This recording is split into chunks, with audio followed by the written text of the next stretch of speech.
So people ask me why I'm doing this, and I guess I'm always seeking to find my limits. And there's a quote by T.S. Eliot, and the quote from T.S. Eliot says, "Only those who risk going too far can find out how far one can go." And I guess I want to find out how far I can go. So I found out how far I could go.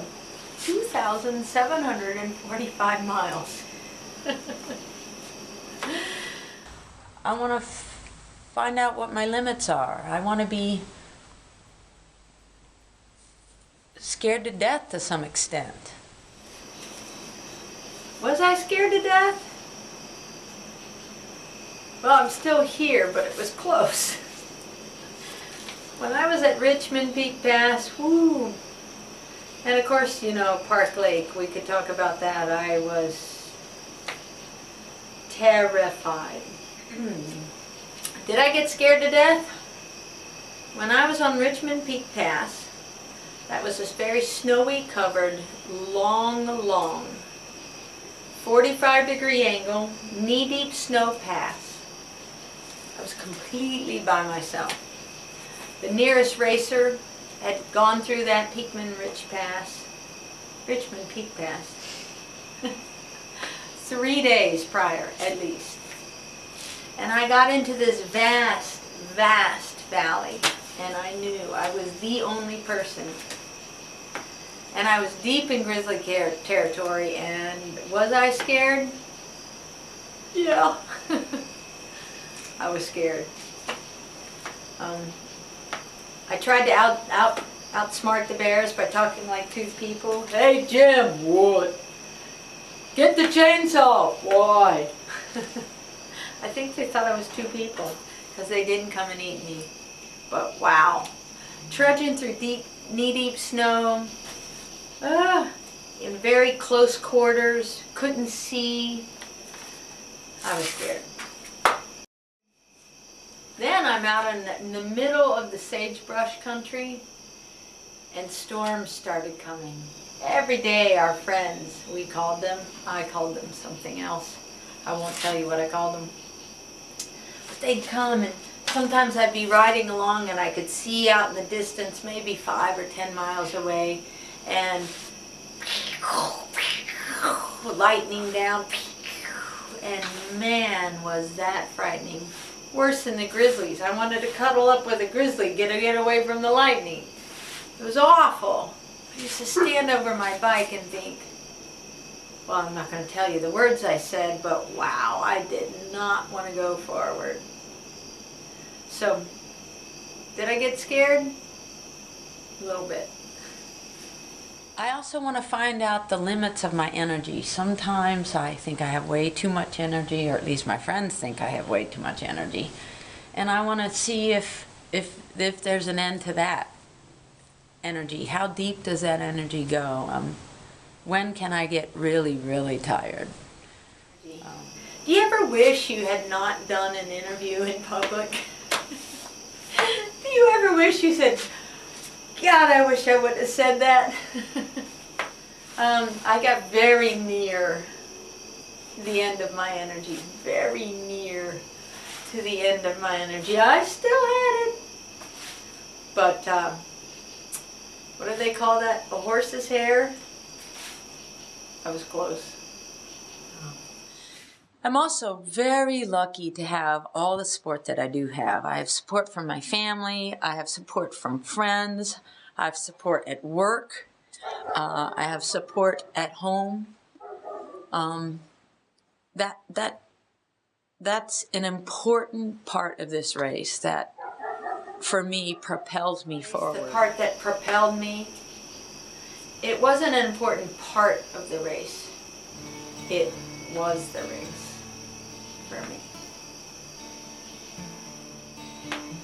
It was those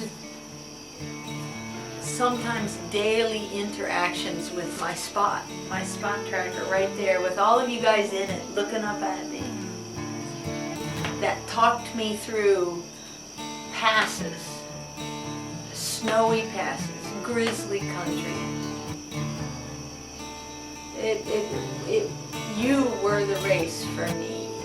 You guys say you were, what you call them, spot junkies, which was hilarious and fun for me, but you don't realize I was watching you every moment and more, that you were watching me, and I relied on you. I needed you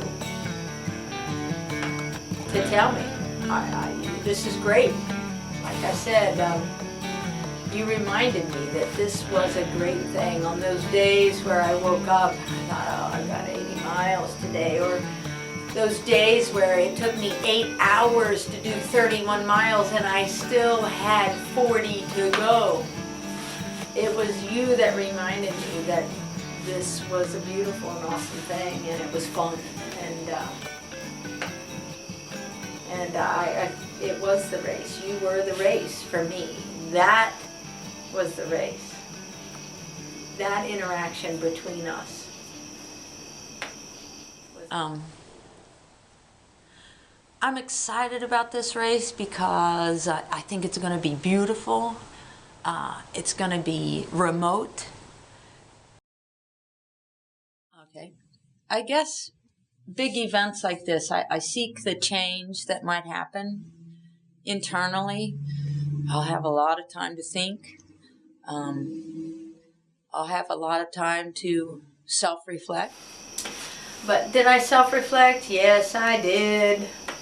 Because this, I got spanked in this race. I got spanked over and over again. I didn't think I was going to. I thought, I could do this. I've done a lot of this. I can do this. Yeah, well, I did it, but woo, not in the style I thought I would.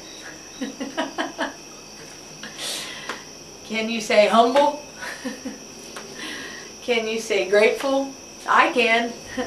I had my mouth washed out with those words several times, and I'm grateful for that. It was good for me, and I thank you for that experience. All of you watching me be humbled and not saying, look at that, she got her ass kicked. You guys all said, it's okay, you're doing great, Trace. And that allowed me to feel that humility in a graceful way and learn from it. And I appreciate you guys doing that. I appreciate you guys giving me that soft pillow to arrive on every time I got humble. So I want you to know that I appreciate you allowing me to be a little full of myself. I think that got me to the starting line. I think it got me about 2 minutes into the race. Yeah. And then, geez, and then it started. Awful. Because I know I can finish this. That's not a question. It's how fast. That's the question. I wasn't fast. It was a great journey. All of us together. It was so much fun. It was arduous. It was painful. It was long. Yet it was wonderful and beautiful and meaningful, insightful. So now I would say fast doesn't matter. It's how well. I'm just a blade of grass on the plain, and I could go on about it all day, and gracefully waving my bright sleeve of green, I'd be the best blade of grass you've ever seen.